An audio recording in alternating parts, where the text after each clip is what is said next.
মধ্যবিত্ত পরিবারের ছেলে আমি, এটাই আমার অপরাধ।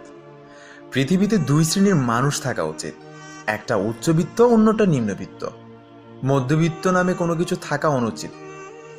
মধ্যবিত্ত পরিবারের ছেলের আত্মসম্মান আর ইগো দুইটাই খুব বেশি থাকে। সে জন্মের সময় এক গাদা ইগো সাথে করে নিয়ে জন্মায়।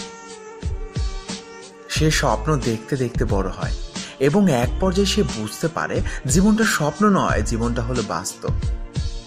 সে সবসময় সুখ খোঁজে, জীবনের মানে খুঁজে বেড়ানোই তার স্বভাব।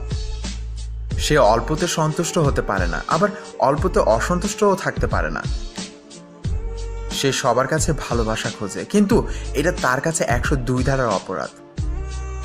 উচ্চবিলাসী হওয়া তার জন্য গুনাহের পর্যায়ে পড়ে। তার আবেগ অত্যাধিক বেশি থাকে, কিন্তু সে খুব ছোট থাকতেই আবেগ গলা টিপে খুন করতে শিখে ফেলে।